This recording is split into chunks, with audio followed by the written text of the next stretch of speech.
السلام علیکم ورحمۃ اللہ۔ دینداری چینل میں تمام دوستوں کا خیر مقدم ہے۔ جنہوں نے ابھی تک چینل کو سبسکرائب نہیں کیا ہے، درخواست ہے کہ دینی اسلامی پیغامات اور ویڈیوز دیکھنے کے لیے آپ دینداری چینل کو سبسکرائب ضرور کریں۔ جزاکم اللہ خیرا۔ اس وقت ہم نمونہ اسلاف امیر ملت حضرت اقدس الحاج مولانا مفتی ابو القاسم صاحب نعمانی دامت برکاتہم العالیہ محتمم و شیخ الحدیث دارالعلوم دیوبند کا اہم بیان، جس کا عنوان ہے حقوق العباد کی اہمیت، یعنی بندوں کے حق کی اہمیت اور فضیلت کیا ہے، درس حدیث کے حوالے سے حضرت نے معتبر اور مستند بیان پیش کیا ہے۔ آپ حضرات ضرور سنیں اور شیئر کرنا نہ بھولیں۔ کمنٹ میں حضرت کے لیے دعائیہ جملہ ضرور لکھیں، جیسے اللہ حضرت کی عمر میں برکت عطا فرمائے یا اور دیگر جملے۔ تو آپ اس بیان کو سنیں اور شیئر ضرور کریں۔ بسم اللہ الرحمن الرحیم۔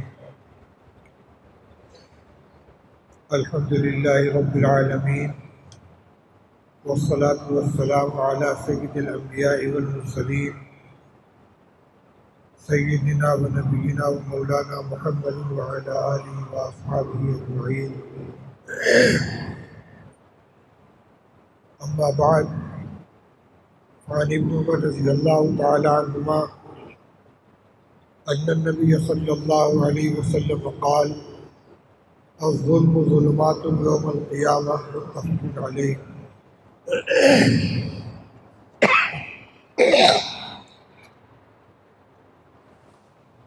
وعن ابی موسیٰ الاشعری رضی اللہ تعالی عنہ قال: قال رسول اللہ صلی اللہ علیہ وسلم: ان اللہ لا یملی الظالم حتی اذا اخذہ لم یفلت ثم قرأ وکذلک اخذ ربک اذا اخذ القری وہی ظالمۃ الی آخر الآیہ، متفق علیہ۔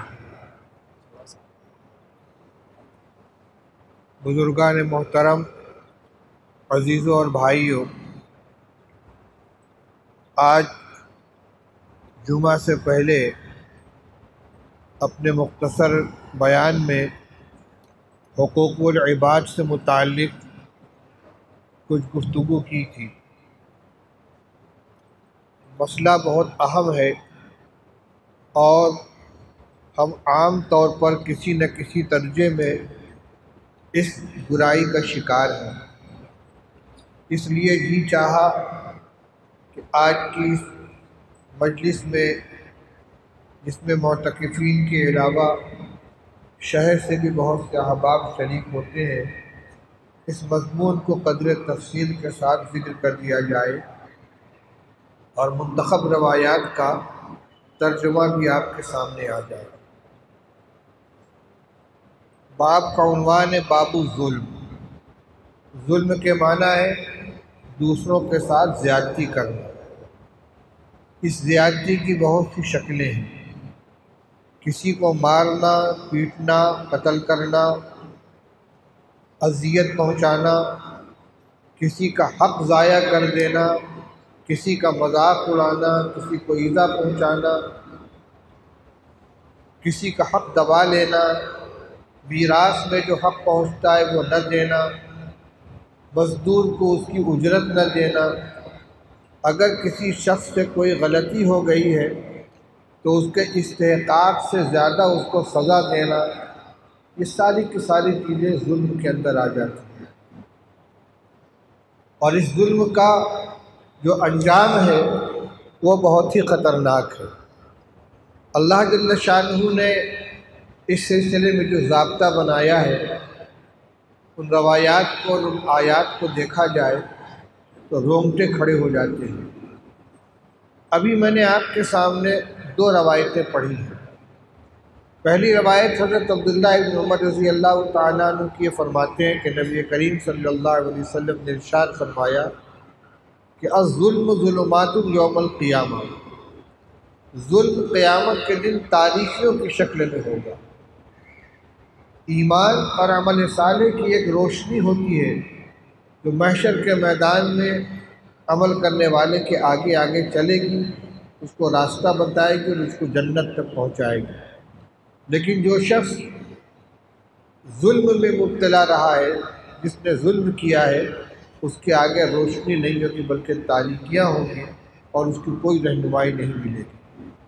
دوسری روایت ابو موسیٰ اشعری رضی اللہ تعالیٰ عنہ کی ابھی پڑھی گئی کہ رسول اللہ صلی اللہ علیہ وسلم نے ارشاد فرمایا، ان اللہ لیملی الظالم حتی اذا اخذہ لم یفلتہ، اللہ تعالیٰ ظالم کو ڈھیل دیتا رہتا ہے، مہلت دیتا رہتا ہے، یہاں تک کہ جب پکڑتا ہے تو پھر نہیں چھوڑتا۔ اس لیے کسی کا ظلم میں مبتلا ہونے کے باوجود اور گناہوں میں مبتلا ہونے کے باوجود اللہ کی طرف سے پکڑ میں نہ آنا، اس کو مطمئن نہیں ہونا چاہیے، بلکہ ہو سکتا ہے کہ یہ ڈھیل ہوئی۔ جیسے مچھلی کے لیے کانٹا چھوڑا جاتا ہے دریا میں، مچھلی اس کو نگل لیتی ہے اور شکار کرنے والا اس کو ڈھیل دیتا ہے، دھاگے کو ڈھیل دے دیتا ہے، یہاں تک کہ جب مچھلی اچھی طرح اس کو نگل لیتی تب ایک جھٹکے سے اس کو نکال لیا جاتا ہے۔ مچھلی کو ہے خوشی کہ اسے لقمہ تن ملا اور صیاد مطمئن ہے کہ کانٹا نگل گئی۔ اسی ظلم کا ایک مصداق خود گناہ میں مبتلا ہونا ہے۔ وما ظلمونا ولکن کانوا انفسہم یظلمون، اللہ تعالیٰ نے فرمایا کہ میری نافرمانی کرنے والے، میری حکم عدولی کرنے والے میرے ساتھ کوئی زیادتی نہیں کرتے، خود اپنے ساتھ وہ ظلم کرتے ہیں، اپنے ساتھ زیادتی کرتے ہیں۔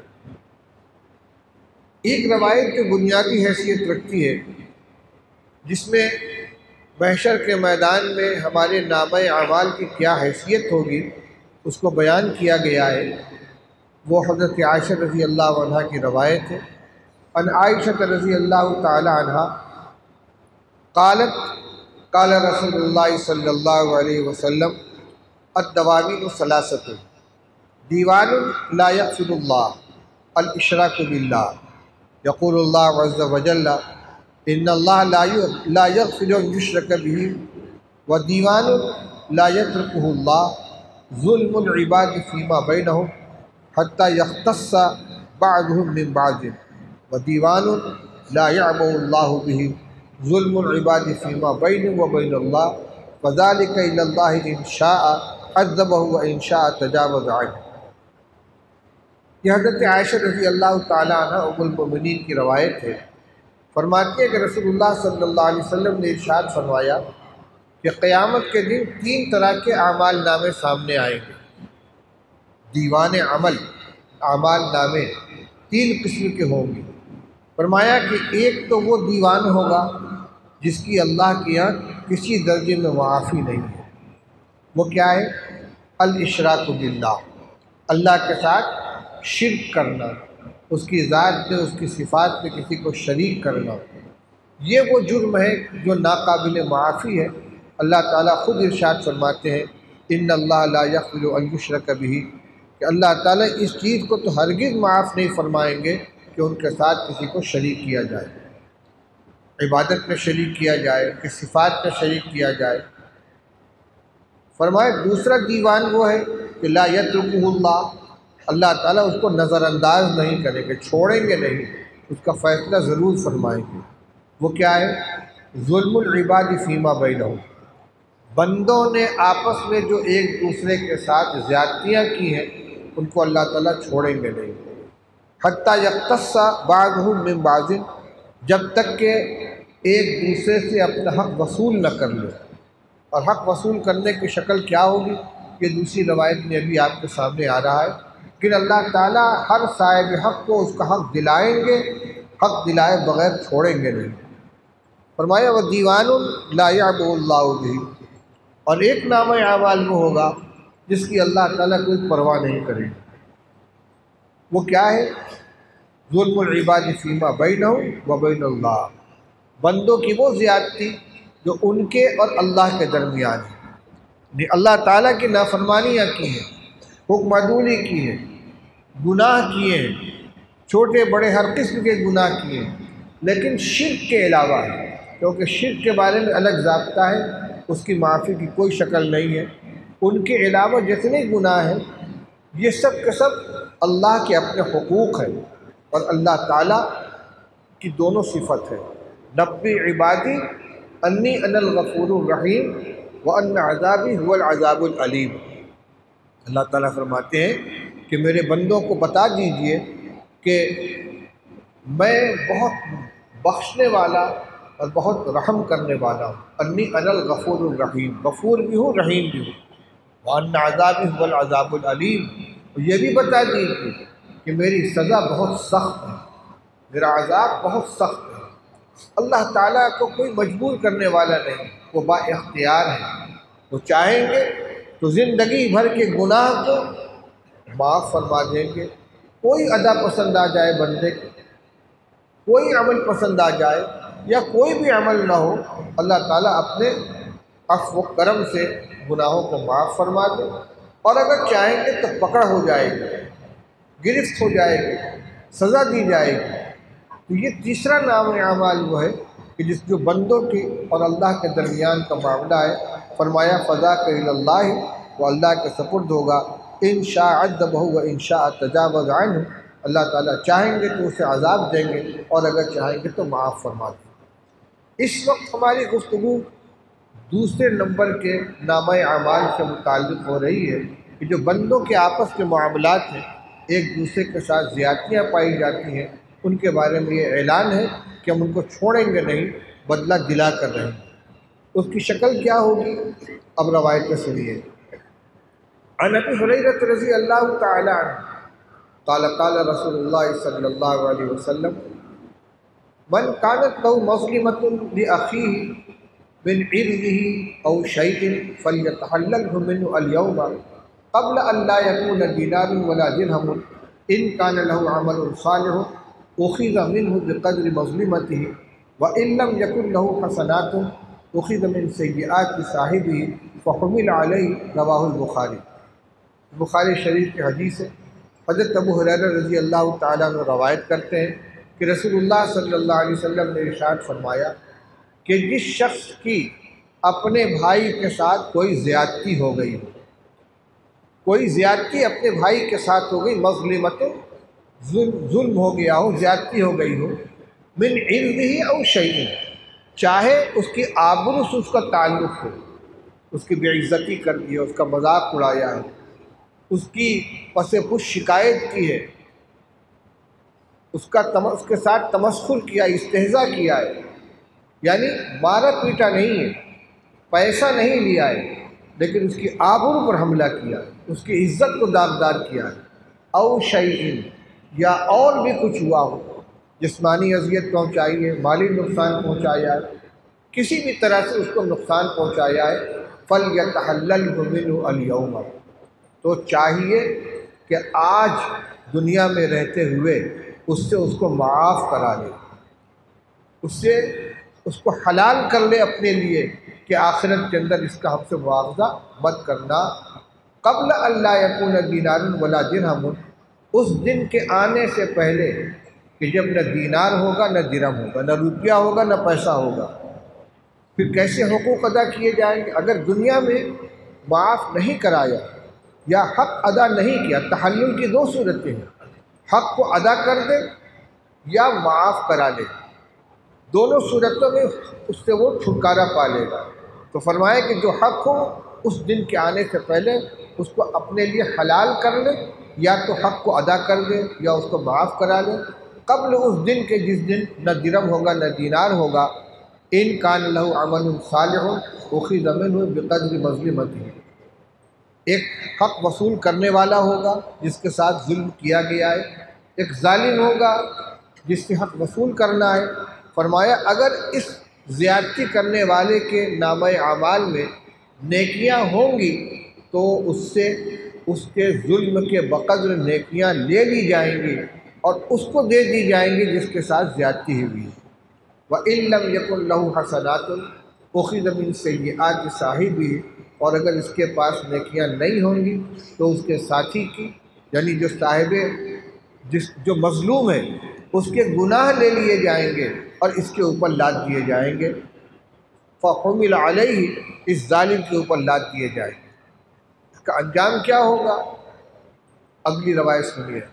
وعنہ ان رسول اللہ صلی اللہ علیہ وسلم قال اتدرون ما المفلس قالوا المفلس فينا من لا درهم له ولا متاع وقال ان المفلس من امتي من ياتي يوم القيامه بصلاة وصيام وزكاة وياتي قد شتم هذا وقذف هذا واكل مال هذا وسفك دم هذا وضرب هذا فيعطى هذا من حسناته وهذا من حسناته فإن فنيت حسناته قبل أن يقضى ما عليه أخذ من خطاياهم فطرحت عليه ثم طرح في النار رواہ مسلم۔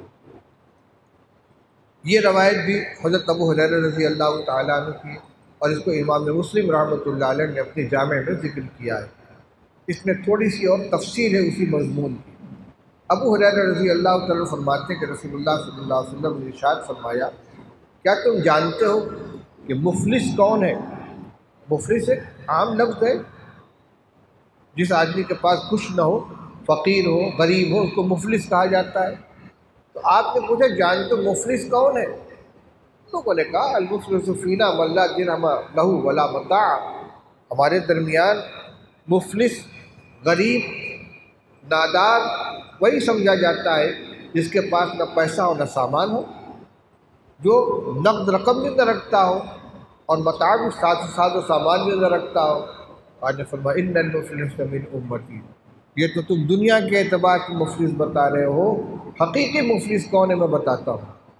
میری امت کا مفلس وہ شخص ہے کہ جو قیامت کے دن آئے گا نماز، روزہ، زکوٰۃ لے کر، یعنی اعلیٰ درجے کی عبادت ہے۔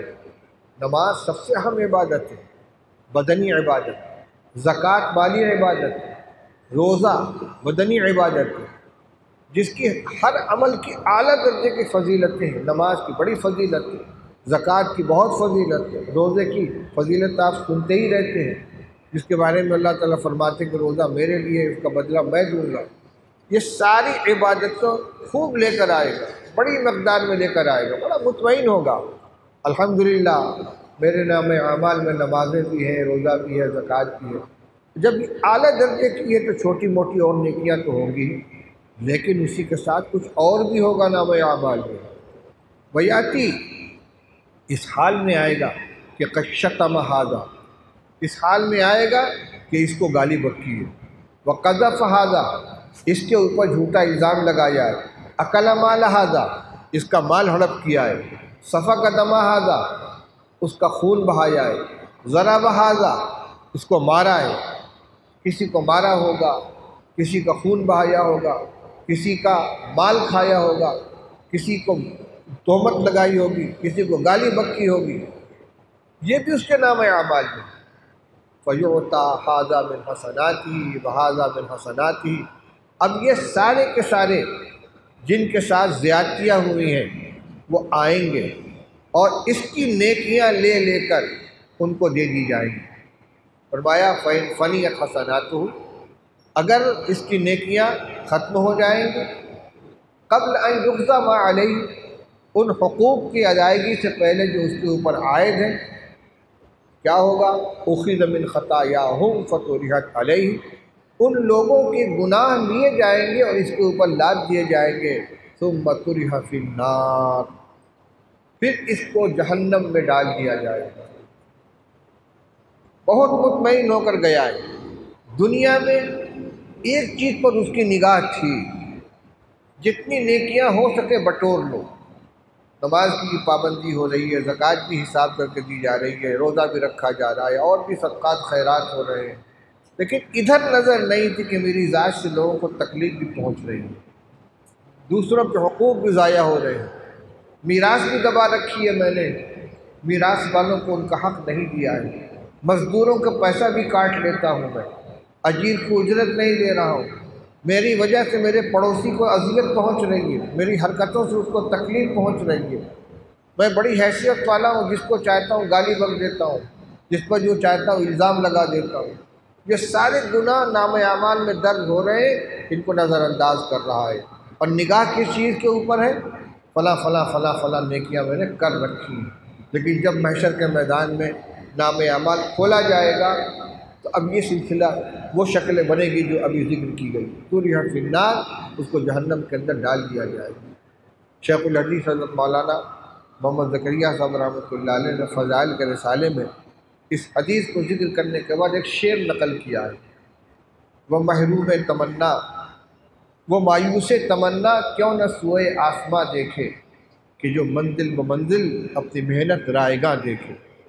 جتنی محنت کی تھی وہ سب کا سب رائیگاں چلی گئی، میرے نام اعمال سے نکل کر دوسرے کے نام اعمال میں چلی گئی، اور اگر اس سے حق ادا نہ ہوا تو دوسرے کے گناہ اپنے سر آ گئے۔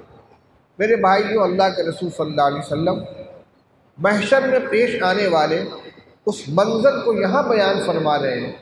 ابھی دارالعمل میں ہیں ہم، اس لیے پہلی روایت میں جو ذکر کیا گیا ہے کہ اگر کسی کا حق ہمارے ذمے باقی رہ گیا ہے یا کسی کے ساتھ ہم سے زیادتی ہو گئی ہے فَلْيَتَحَلَّلْهُ، تو یہیں پر اس کی معافی تلافی اور ادائیگی کر لی جائے، اس دن کے آنے سے پہلے کہ جب نہ درہم ہوگا نہ دینار ہوگا، نہ کوئی اپنا حق معاف کرنے کے لیے تیار ہوگا۔ کیوں؟ اس لیے کہ محشر کا میدان ہوگا، یوم یفر المرء من اخیہ وامہ وابیہ وصاحبتہ وبنیہ لکل امرئ منہم یومئذ شأن یغنیہ۔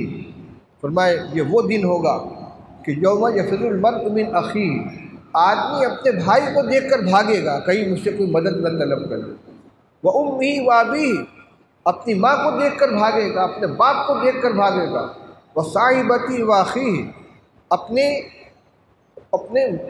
بیوی کو دیکھ کر بھاگے گا، اپنی اولاد کو اور اپنے بھائی کو دیکھ کر بھاگے گا۔ کیوں؟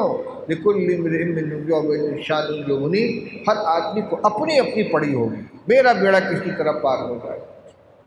جب سگے رشتہ دار، حقیقی باپ، حقیقی ماں، حقیقی بھائی اور اولاد، ان کو دیکھ کر آدمی دامن بچائے گا کہ کہیں یہ ہم سے کوئی مدد نہ طلب کر لے، تو پھر ایک کسی اجنبی کے ساتھ اگر ظلم و زیادتی ہو گئی ہے وہ کیسے نظر انداز کر دے گا۔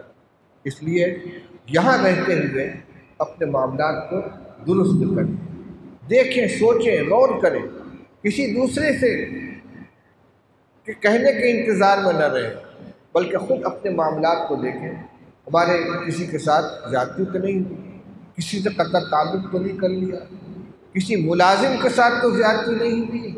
ایک حدیث آتی ہے، رسول اللہ صلی اللہ علیہ وسلم تشریف لے جا رہے تھے، ایک صحابی اپنے غلام کو مار رہے تھے، تو رسول اللہ صلی اللہ علیہ وسلم فرمایا لَلَّهُ أَقْدَرُ مِنْكَ عَلَيْهِ، سنو، جتنی قدرت تم کو اپنے غلام کے اوپر حاصل ہے، اس سے زیادہ قدرت اللہ کو تمہارے اوپر حاصل ہے۔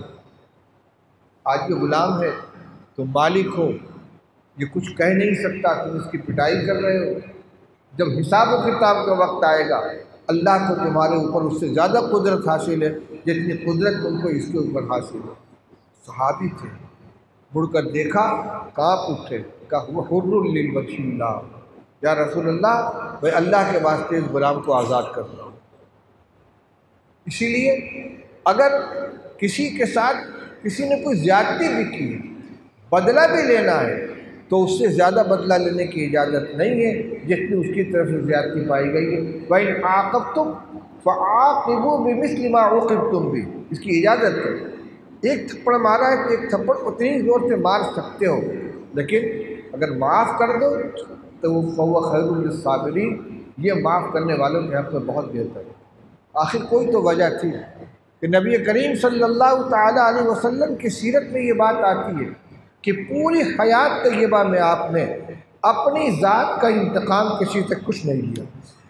کس درجے کی اذیت آپ کو پہنچائی گئی، سیرت سے واقف حضرات جانتے ہیں، اور ہم سب سنتے اور پڑھتے ہیں۔ اسلام کی دعوت پیش کرنے کے بعد کیسی کیسی اذیت آپ کو پہنچائی گئی ہے۔ آپ کے گلے میں چادر ڈال کر اتنی زور سے ایٹھا گیا کہ جان نکلنے کے قریب ہو گئی۔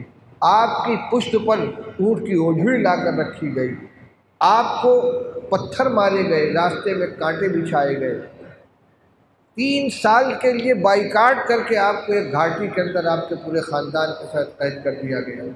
آپ پر ایمان لانے والے آپ کے خدام حضرت بلال، حضرت خباب بن ارد، حضرت عثمان بن عفان، ان لوگ اور حضرت صہیب رومی، ان لوگ کو اذیت پہنچائی گئی، لیکن کبھی بھی رسول اللہ صلی اللہ علیہ وسلم نے بدلہ نہیں لیا، بلکہ یہ فرمایا اللہم اہد قومی فإنہم لا یعلمون، اے اللہ میری قوم کو ہدایت عطا فرما، تو مجھے جانتے نہیں۔ طائف سے لوٹتے ہوئے جبکہ آپ سر سے پیر تک لہو لہان تھے، اتنا خون بہا تھا کہ اس کے وجہ سے آپ کی چپل پیروں کے ساتھ چپک گئی تھی، لیکن اس وقت جو پہاڑوں کا فرشتہ آ کر کہتا ہے کہ آپ اگر اشارہ کریں تو دونوں طرف کے پہاڑوں کو ملا دیں جس سے یہ ساری کی ساری بستی پس جائے، آپ نے فرمایا نہیں، میں تو امید رکھتا ہوں کہ یہ نہیں کہ ان کی اولاد میں کوئی نہ کوئی ایمان لے آئے، یہ دل گردہ تھا۔ اس لیے اجازت تو ہے کہ اپنی زیادتی کا بدلہ لے لے، لیکن معاف کرنا یہ اپنے نامہ اعمال میں اضافہ کرنا ہے، اپنے لیے ذخیرہ بنانا ہے، لیکن اگر کوئی بدلہ لینا چاہے تو اتنا ہی لے سکتا ہے جتنی اس کے ساتھ زیادتی ہوئی ہے، اگر اس سے بڑھ کر کوئی زیادتی کرے گا تو بجائے مظلوم کے یہ ظالم ہو جائے گا۔ اور اس کا تعلق ہر قسم کی چیزوں سے ہے۔ ابھی آپ نے سنا، آپ نے فرمایا کہ آبرو ریزی کی ہو یا مال کھایا ہو، تہمت لگائی ہو، خون بہایا ہو، مارا ہو، الزام لگایا ہو، کسی بھی قسم کی زیادتی اگر ہوئی ہے تو اس کو معاف کرا دینا چاہیے یا ادا کر دینا چاہیے۔ ہمارے یہاں اگر کوئی آدمی باحیثیت ہے، مزدوروں کے ساتھ، ملازمین کے ساتھ زیادتی ہو جاتی، پیسے کے لین دین میں بھی زیادتی ہو جاتی، بغیر سمجھے بوجھے الزام لگا دیا جاتا ہے، بے ایمان کہہ دیا جاتا ہے، جھوٹا کہہ دیا جاتا ہے، خائن کہہ دیا جاتا ہے، یہاں تو کہہ دیا، لیکن قیامت کے دن اگر اس کو ثابت نہیں کر سکے الزام کو تو پھر وہی ہوگا کہ نیکیاں لے کر ان کے نامہ اعمال کے اندر ڈال دی جائے گی۔ وعنہ قال قال رسول اللہ صلی اللہ علیہ وسلم لتودن الحقوق الى اہلها یوم القیامۃ یقاد للشاة الجلحاء من الشاة القرناء، رواہ مسلم۔ فرماتے ہیں حضرت ابو ہریرہ رضی اللہ تعالیٰ کہ رسول اللہ صلی اللہ علیہ وسلم نے ارشاد فرمایا کہ تم ضرور حقوق کو ادا کرو گے، صاحب حق کو ان کا حق دو گے قیامت کے دن، یہاں تک کہ بے سینگ کی بکری کو بدلہ دلایا جائے گا سینگ والی بکری سے، یعنی انسانوں کے علاوہ دوسری مخلوق کے اندر بھی اگر زیادتی پائی گئی ہے تو اللہ تعالیٰ اس کا بدلہ دلا دیں گے۔ یہ الگ بات ہے کہ یہ جو مخلوق مکلف نہیں ہے ان کو لین دین کرانے کے بعد ختم کر دیا جائے گا، جنت جہنم کو ان کا کوئی مسئلہ نہیں رہے گا، لیکن انسان ہیں، جنات ہیں جو مکلف ہیں، ان کے ساتھ ان کے عمل کے اعتبار سے آگے معاملہ کیا جائے گا۔ اس عنوان تو یہی ہے جو ابھی آپ کے سامنے چل رہا ہے، لیکن اس کے ذیل میں کئی ایک بڑی اہم روایتیں بھی ہیں، میں ان کا ترجمہ پیش کرنا چاہتا ہوں۔ عن حذیفہ رضی اللہ تعالیٰ عنہ قال قال رسول اللہ صلی اللہ علیہ وسلم لا تکونوا امعۃ تقولون ان احسن الناس احسننا وان ظلموا ظلمنا ولكن وطنوا انفسکم ان احسن الناس ان تحسنوا وان اساؤوا فلا تظلموا، رواہ الترمذی۔ رسول اللہ صلی اللہ علیہ وسلم نے ارشاد فرمایا، یہ روایت حضرت حذیفہ رضی اللہ تعالیٰ عنہ کی جو صاحب سر رسول اللہ کہلاتے ہیں، رسول اللہ صلی اللہ علیہ وسلم نے ارشاد فرمایا کہ لوگوں امعا مت بنو۔ امعا کیا چیز ہے اس کی شرح کی آپ نے، یعنی ایسا مت کہو کہ اگر لوگ اچھے رہیں گے تو ہم بھی اچھے، لوگ اچھا کام کریں گے تو ہم بھی اچھا کام کریں گے، اور اگر لوگ ظلم کریں گے تو ہم بھی ظلم کریں گے۔ محشی نے لکھا ہے کہ امعا جو ہے انا مع الناس سے بنا ہے، انا مع الناس، چلو تم ادھر کو ہوا ہو جدھر کی، جیسا زمانہ ہے اسی کے مطابق تم بھی چلو۔ فرمایا کہ ایسا مت کرو، یوں مت کہو کہ جیسے ساری دنیا چلتی ویسی ہم بھی چلیں گے، اگر لوگ اچھا کام کریں گے تو اچھا کام کریں گے، برا کام کریں گے تو ہم برا کام کریں گے، اگر سب ایمانداری برتیں گے تو ہم بھی ایمانداری برتیں گے، اور سب بے ایمانی کریں گے تو ہم بھی بے ایمانی کریں گے۔ یہ ہو رہا ہے کہ نہیں ہو رہا ہے؟ تجارت پیشہ حضرات بہت سے ایسے غلط کام کرتے ہیں جن کے بارے میں جانتے ہیں کہ یہ غلط ہے، لیکن بھائی دنیا یہی کر رہی، ہم کیا کریں، اس کے بغیر کام ہی نہیں چلتا۔ جھوٹ سب بولتے ہیں، ہم بھی بولیں گے۔ پیسہ سب کاٹتے ہیں، ہم بھی کاٹیں گے۔ فیگر کا کام سب کر رہے ہیں، ہم بھی کریں گے۔ تصویریں ہم بھی چھاپیں گے، ہم بھی بنائیں گے۔ بہت سا کام ایسا ہو رہا ہے، لیٹ پیمنٹ پر سود کا پیسہ آتا ہے، ہم رکھیں گے، ہمارا حق بنتا ہے۔ بہت سے ایسے غلط کام ہیں کہ مارکیٹ میں ہو رہا ہے لہذا ہم بھی کریں گے، سارے تاجر کر رہے ہیں لہذا ہم بھی کریں گے۔ یہ مومن کا کام نہیں ہے، یہ ہوا کے رخ پر نہیں چلتا، بلکہ ہوا کے رخ کو بدلنے والی امت ہے یہ۔ فرمایا لا تکونوا اما مت بنو، انا مع الناس کہنے والے مت بنو، یوں کہنے لگو کہ اگر لوگ اچھا کام کریں گے تو ہم بھی اچھا کام کریں، لوگ احسان نیکی کریں گے تو ہم بھی نیکی کریں گے، وَإِن ظَلَمُوا ظَلَمْنَا، اور لوگ اگر زیادتی کریں گے تو ہم بھی زیادتی کریں گے۔ وَلَٰكِنْ وَطِّنُوا أَنفُسَكُمْ، لیکن تم اپنے آپ کو اس بات کا عادی بناؤ، اس بات کا اپنے آپ کو پختہ ارادہ کرنے والا بناؤ کہ ان احسن الناس ان تحسنوا، کہ لوگ جو اچھا کام کریں اس میں تو تم ان کا ساتھ دو، جو نیک کام کریں اس نیکی میں تم ان کا ساتھ دو۔ وَإِنْ أَسَاءُوا فَلَا تَظْلِمُوا، لیکن اگر وہ برائی کریں تو تم ظلم مت کرو، اس لیے کہ نامہ اعمال ہر ایک کا اپنے ساتھ ہوگا، دوسرے کے نامہ اعمال کا حساب تم سے نہیں ہوگا۔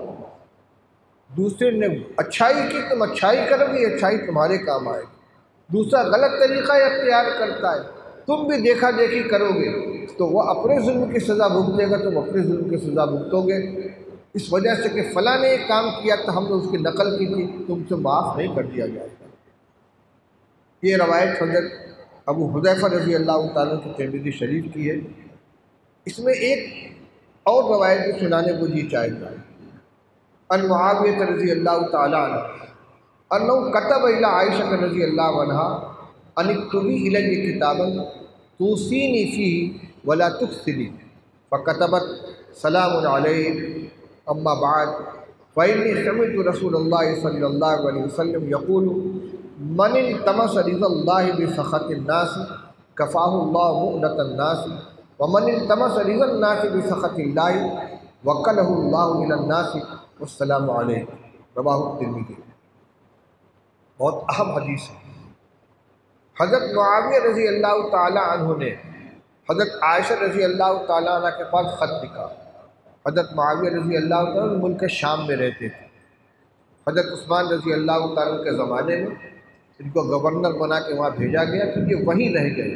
حضرت عثمان کے زمانے میں بھی گورنر تھے، پھر حضرت علی رضی اللہ تعالیٰ عنہ کے زمانے خلافت میں کچھ دن اختلاف رہا، اور پھر حضرت علی کی وفات کے بعد حضرت حسن رضی اللہ تعالیٰ عنہ سے صلح ہو گئی اور یہ باقاعدہ امیر المومنین ہو گئے۔ بہرحال صحابی رسول ہیں، امت کے ماموں ہیں۔ ام حبیبہ رضی اللہ تعالیٰ عنہ جو رسول اللہ صلی اللہ علیہ وسلم کے ازواج مطہرات میں ہیں، ان کے یہ بھائی ہیں، بڑے فضائل ہیں ان کے۔ یہ اس لیے کہہ رہا ہوں کہ بعض لوگ محبت اہل بیت کے نام پر اور حضرت اور یزید کے والد ہونے کی بنیاد پر حضرت معاویہ رضی اللہ عنہ کی شان میں گستاخیاں کرتے ہیں، اور بڑے محروم و بدبخت ہیں جو صحابی رسول کی شان میں گستاخی کرتے ہیں۔